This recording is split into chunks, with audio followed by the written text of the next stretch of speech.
Hey guys, welcome back to the channel and welcome to a new video. So sorry about not posting last week's video. It was just a mad week and we had internet issues and all sorts of nonsense, so I do apologize for that, but here's the video. I hope you guys enjoy it. Funrenzi, this one is for you.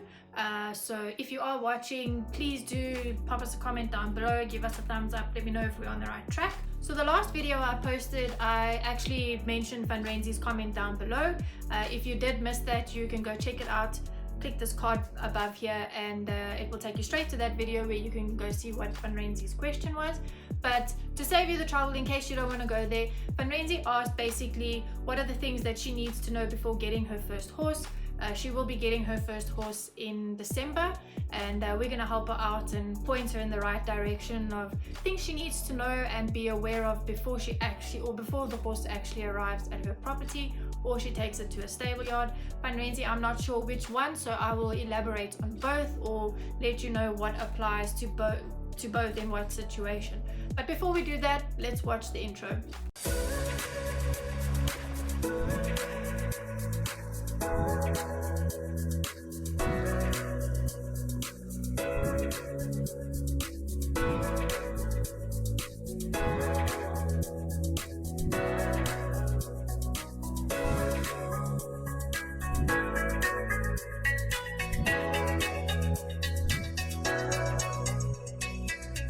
Welcome back guys, let's jump straight into it. So Funrenzi, I'm going to give you 8 points, maybe 9, a little bit of a bonus there at the end. Let's see how we go. 8 points which I think are very important or things to consider when owning your first horse. I do think, let me rather say this, disclaimer, these are my own personal opinions based on my experience owning a horse. I've owned horses for 30 plus years. Not quite, yeah, about 30 years, 20, okay, let's say about 25 years to be on the safe side. And I have stabled and looked after my own horses for a good part of those 25 years. So I think it's safe to say that I have a good experiential basis when it comes to owning horses, and I'm just going to give you my personal opinion on the matter. Please don't cast this down in stone. I would recommend that you go and read a lot, do a lot of research, as well as take to heart what I've said in this video. You can never read enough about horses and learn enough about horses, so I do recommend, especially since you're getting your own horse, to read as much as you can, follow appropriate sites on Instagram, Facebook, YouTube channels, follow blogs. If you want, I can link a few in the description. Let me know in the comments. I'll put that in next week's video. But yeah, let's jump into it. Cool. So point number 1. For me, this is an important one. I've seen it happen so many times where people make the mistake purely because they are not educated enough to realize what they're doing. I do understand that they mean well and they think they have the animal's best interest at heart, but sadly that isn't always the case and the result doesn't always end up like that. So point number 1 is a horse is not a pet, guys. Especially if you're a first-time horse owner. A horse is not like getting a dog from a shelter or a cat and bringing it home and feeding it and putting it in your house and just letting it look after itself. A horse is not a pet. A horse is a wild animal that has its own set of instinctual behaviors, as do dogs and cats, but a horse is very finicky. My husband always jokes with me and says if they look at a leaf, they'll die. If they eat a stone, they'll die. If they walk over a pole, they can die, which is pretty much true. Like, let's face it, they can basically die if you just look at them or blow on them. So yes, a horse is not a pet. Please do not treat it like a cat or a dog. I've seen horrific cases where people bring horses home, they put them in their backyards, they feed them dog food and think the horse will just look after itself. The psychological implications of doing things like that and treating a horse as a pet are just, it's crazy. It's not even a place you want to go. So guys, please, a horse is not a pet. Do not treat it like a cat or a dog and think you can just take it home or put it in a field or put it in a stable and it will look after itself. It won't. Yes, in the wild they do, but here they are not wild animals. We've taken them out of the wild and domesticated them, which means they are now in our care and we have to care for these animals. So point number one, keep that in mind. A horse is not a pet. Point number two, horses need ample amounts of space and grazing. So because of the design of the animal, or the design of the horse rather, their stomachs and their digestive system is designed in such a way that it needs a constant flow of food going through. If they don't have a constant flow of food and grazing going through their stomachs, they can get stomach ulcers and develop colic issues and all kinds of other issues that we just don't want to deal with. There's a list long of them. I would recommend reading up on grazing and pasture, but to give you guys an idea, by rule of thumb, you should be working on around a hectare of property per horse that you have on that property. So if you have 4 horses, you would need 4 hectares of property. Now that might seem excessive, and in today's day and age you can get away with a lot less. In fact, people do get away with a lot less, and if you manage it correctly, it's not the end of the world, but it does require a lot more time. It does work out a lot more costly in the long run than having a large amount of space with good quality grazing for the horses. Pasture management is another thing. You need to be able to then switch pastures and let one pasture grow while they eat on the other one, because otherwise you have a case of horses that finish one pasture or finish both pastures at the same time, and then you've got no pasture. So you would need to do pasture rotation. If you are in a stable yard situation and your horse is at a stable yard, you want to find and do your homework and research before you take the horse to the stable yard. You want to find a yard that has ample amounts of grazing and pasture and paddock and space for the horse. So a horse needs ample amounts of space to be able to perform its natural behaviors and socialize with other horses in its natural capacity.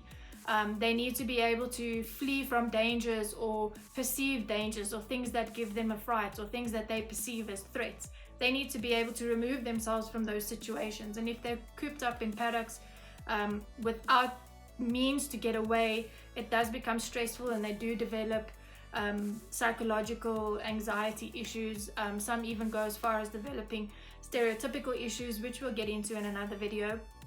But please guys, Funrenzi, most important, if you are bringing your horse home, you want to make sure that he or she has ample amount of space and good grazing at their disposal.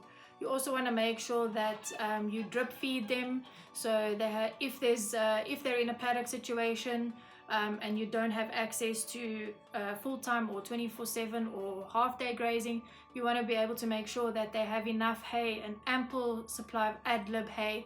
They should be eating Aerograstis or teff all day, every day, in the stable, all night, overnight. Outside, if there is no grazing, then you would supplement with hay, and obviously a good quality feed.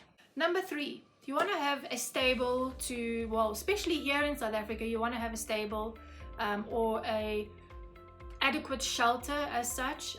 Especially in South Africa, we, as you know, deal with something called African horse sickness, and by having a stable or at least closed up shelter, you can minimize the risk of your horse getting African horse sickness.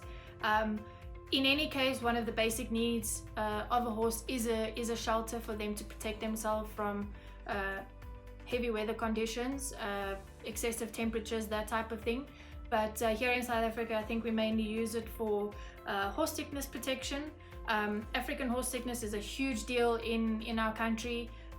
It is responsible for countless deaths of our beloved horses every year.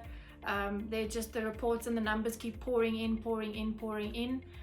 By having a stable and stabling your horses before dusk and dawn during those times, keeping them out of, that's like the peak horse sickness time, during dusk and dawn, when it starts getting a little warmer, but not too warm that the midge obviously likes a little bit of a warmer but not too hot climate. So dusk and dawn is prime time for a midge. Having your horses stable during those times minimizes the risk slightly. You obviously need to then aid that with fly sprays and horse sickness vaccines, which we'll get to later on in the video. But yeah, a good shelter, a good stable to keep them out of the cold, keep them out of the heat as well. Good quality bedding, shavings or straw, whichever one you find works best for your horse. If you are at a stable yard, make sure that there are quality shavings and that there is a decent amount of shavings in the stable. If not, a small amount of shavings with a rubber mat is also okay. But just check these things out. Check that there's hay nets or enough haylage in the stables, that there's access to water throughout the day and night if the horse is in the stable, and that there's adequate spaces for horse to eat, and everything's kind of separate and not going to mix up into one pile, like in terms of manure and grass and urine and that type of stuff. Make sure, have a look around the stable yard at the other stables and make sure that they're all cleaned and pulled back nicely and all the manure is picked up. Those are the kind of things that you want to look for. But mainly, if you are going to a stable yard, you want to ask the stable yard what is their horse sickness management regime, and you want to hear things like they do get vaccinated once a year, they do get fly spray, they do get the stables get disinfected once a month, those type of things, that there are precautionary measures in place. And if you hear some of those things and you're happy, then you're on the money. Point number 4, and this one is kind of a little bit maybe slightly controversial, but let's see how you guys take it. For me, this is quite important and I've seen it all too often. And yeah, point number 4 is your horse's needs before your own. So always put your horse's needs before your own. Now, I'm not saying you know, feed them before you feed yourself, blanket them before you put jerseys on, that type of thing. That's semantics. What I'm really talking about here, what I'm getting is in here is when it becomes a money thing versus I want to hold on to the horse for an emotional reasons, but I can't look after the horse in the way it should be looked after. This is what I'm talking about. Rather put the horse's needs before your own. If you do ever find yourself in a situation where you're struggling to feed the horse, or you're finding that you're needing to take shortcuts on bedding or grass or food, that's when you need to have a heart-to-heart with yourself and say, right, I know that emotionally I really want to keep my horse, but I cannot provide the best life that this horse deserves. And I've seen it so many times. People rather just want to hold on to the horses because it's their horse and they don't want to give it away, or they can't let it go. But at the end of the day, the horse ends up suffering because you know, his basic needs aren't met, and that's not fair on the horse. The horse is entrusted into our care, and they basically rely on us to take care of them. And if we cannot take care of them, we need to make it in our best interest to let that horse go to a place that can take care of them. If you ever do find yourself in this situation, you can always reach out to places like Wet Nose or Highveld Horse Care Center here in South Africa. I know there are a few others. I'll try research a few and put them in the link in the description below.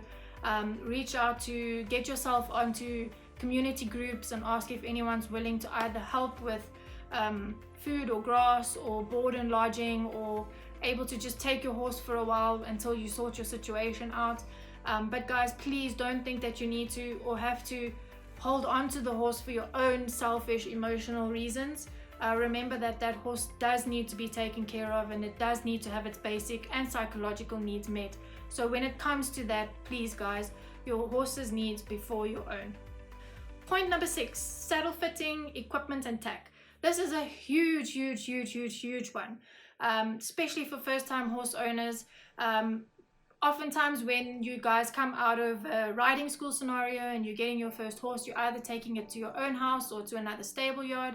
The saddle fitting and tack and equipment scenario very often gets overlooked because it doesn't seem like, or it's just a lack of education, I guess. People don't always share this. They assume that everybody knows, but in actual case, so few people actually consider this, and it's just, again, like I said, innocence and a lack of education. So here you go guys, I'm giving you the knowledge firsthand. So very important, when getting your first horse, you need to make sure that you get tack and a saddle that fits your specific horse.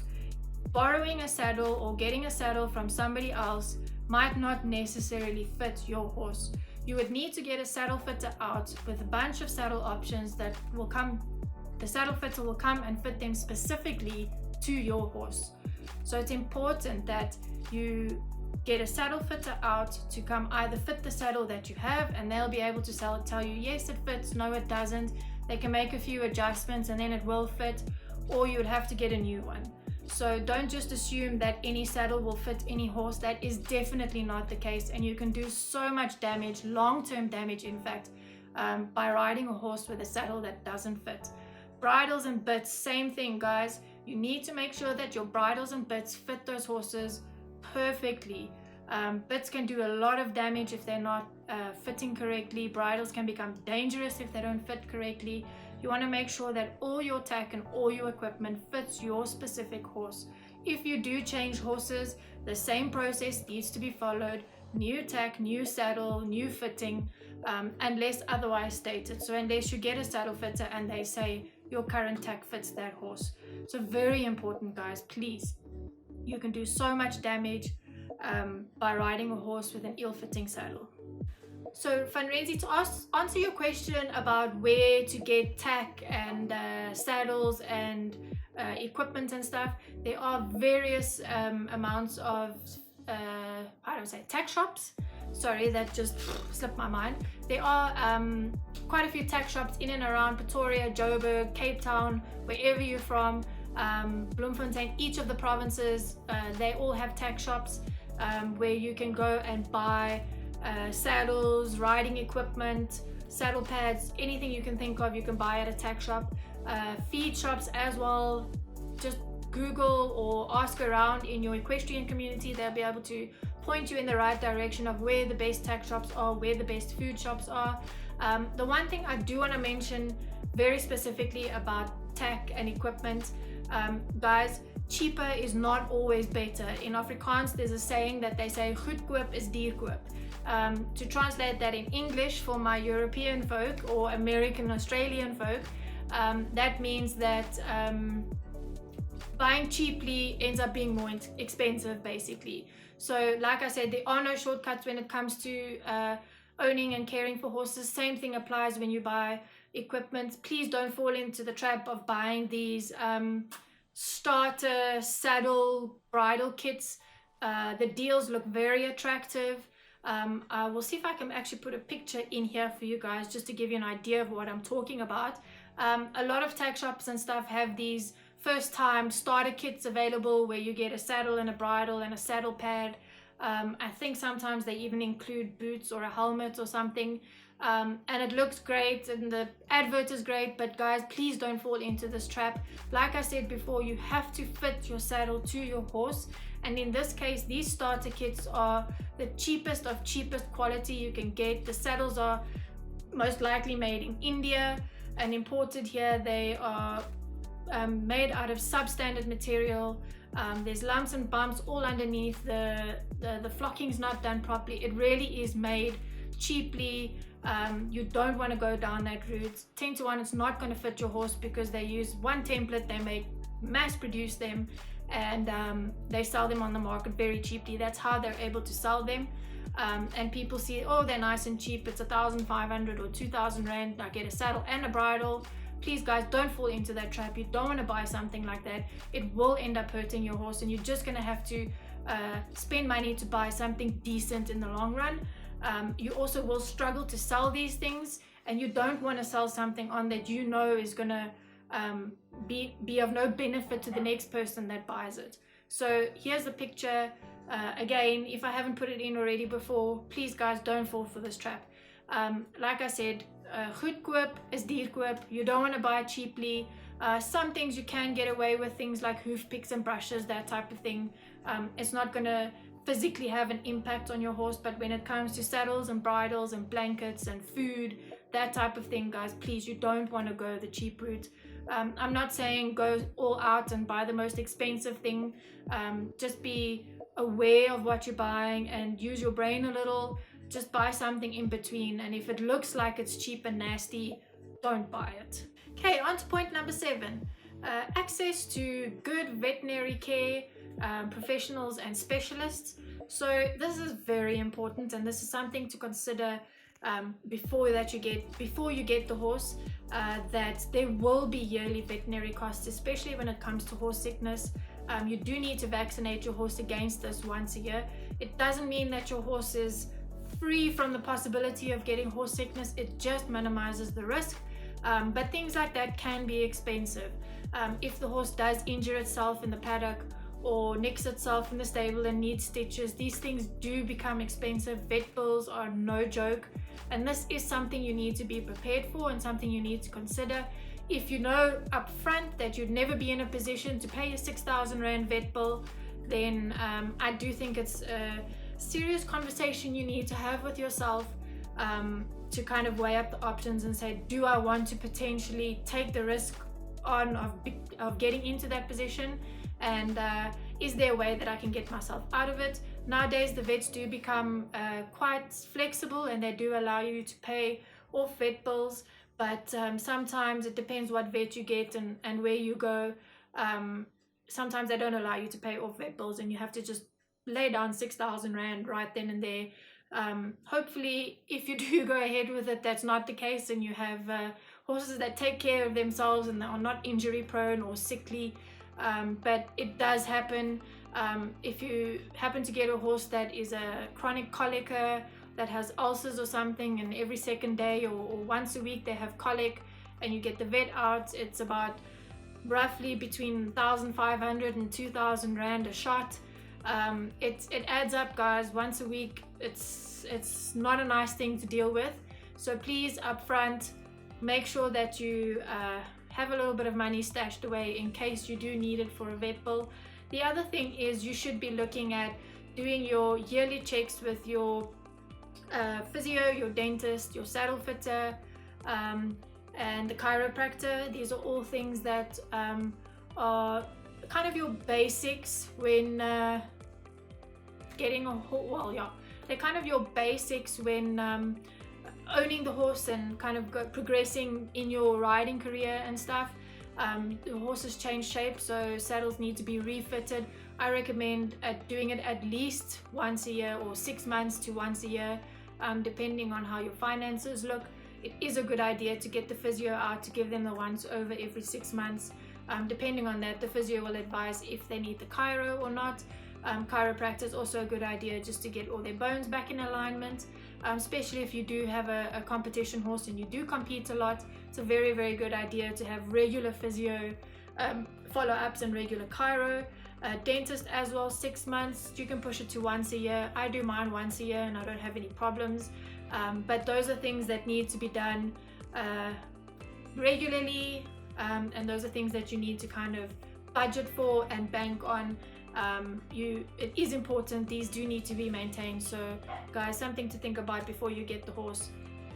Professional services once a year, every 6 months. Another thing I forgot to mention is the farrier. So the farrier does need to come every 6 to 8 weeks. I like to keep mine on a 6-week cycle because their toes and their features do get quite a bit long after 6 weeks. So every 6 weeks my farrier comes, and that is another expense that you need to incur every 6 weeks. Alrighty, point number 8, good quality food and food management. This is very important, as I'm saying about all of the points, but for me this is probably one of the most important. And I did touch on it a bit with pasture management and grazing, but this is geared more specifically towards a concentrated food that you feed your horse. Not all horses need to have a concentrated food, depending on where you're at. If you're at home and you've got a large space with good quality grazing, and it is summertime and there is ad-lib grazing available, most times your horse, and obviously if your horse is not in competition, then quite happily they can just live on grass. If they are stabled at night, then remember that they need to have the haylage in the stable. But in this case, then a concentrate is not really needed. If you wanted to supplement them and just put your own heart at ease, then you could give them what I do is give a lucerne chaff. If your horse is a competition horse, then you would want to maybe look at supplementing them with a concentrate. There are hundreds and hundreds of different variants and concentrates for different horses and different stages of their lives and different workloads. So this is something I would recommend going to research a little bit more on. There are equine nutritionists available that can advise you on what is the best feeding regime for your specific horse. And I do advise that if you do bring your horse home or you are stable at a stable yard, ask the stable yard manager what are all the other horses on and what do they recommend. They'll be happy to tell you what they kind of feeding all the other horses. I know stable yards try and keep all the horses on the same food, which is a lot easier to manage, but if your horse does have specific food requirements, you will need to make that known to the stable manager, and they will probably gladly slot your horse into their feeding regime. But very important, guys, consult an equine nutritionist to find out what is the optimal and best amount of food that your horse can eat. You can overfeed and you can underfeed depending on what your horse is doing, how much exercise the horse is getting. If your horse isn't getting a lot of exercise, it's very, very easy to overfeed them and for them to become obese. A very fat horse is not necessarily a very healthy horse.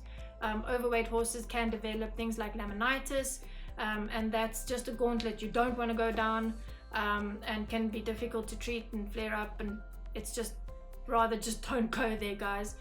You can also underfeed your horse and put a lot of stress on their digestive and psychological systems. So you want to kind of find that sweet spot and kind of work out how much food your horse needs, depending on its weight and its exercise regime. So I would recommend then consulting an equine nutritionist to help you and guide you in that respect. But this is just to let you know that this is the process that you should follow. I'm not going to go into detail about all the different kinds of foods and percentages and proteins and whatnot. The equine nutritionist will be able to help you on that. And then lastly, guys, very importantly, I think it's so important that you guys, number 9, make a budget. Make a budget for the month, work out how much you have to spend. What I'm going to do is I'm going to try and draw up a budget template for you, and I'll link it in the description below. That way you can just have an idea of what all the monthly expenses are that you should look out for. Monthly expenses, yearly expenses, bi-weekly, 6 weeks, that type of thing. And you can go full in your own. Obviously costs will differ from place to place, and these are just a rough estimate of what it would cost to keep your own horse at home. I know stable yards are a little bit different, so I will put in an example of a stable yard budget, because there you would pay things like stabling, so you actually rent a stable. If you have your horses on your own property, you won't have that cost of a stable rental, but you will have the cost of the running cost basically of keeping your horse alive, and those are the costs that I'll include there. I'll give you a vary of stabling costs, what they vary, what you can find them. It differs from area to area, and especially like in Joburg you'd pay top dollar, whereas here in Pretoria, depending on what stable yard you go to and what facilities they have, you can pay also top dollar to medium to quite affordable. It all depends on what you need and what you want for your horse. So yes, budget is very important. Planning is also very important, especially if you have your horses on your own property.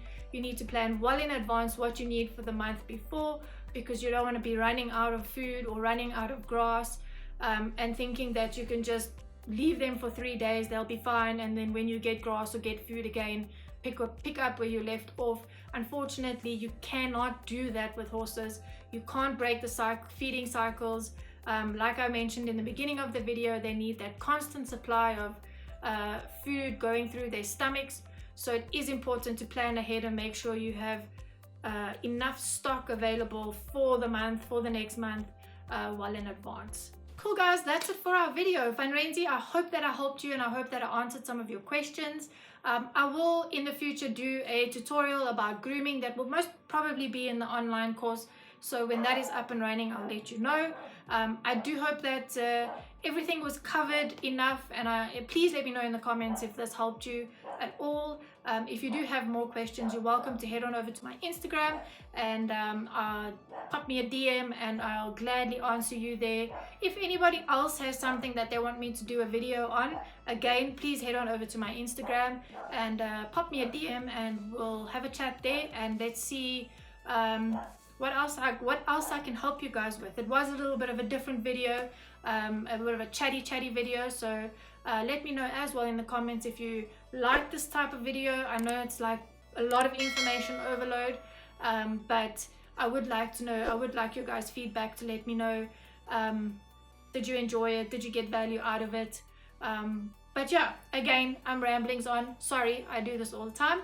So I'm going to end it here, and catch you guys in the next video. Ciao for now.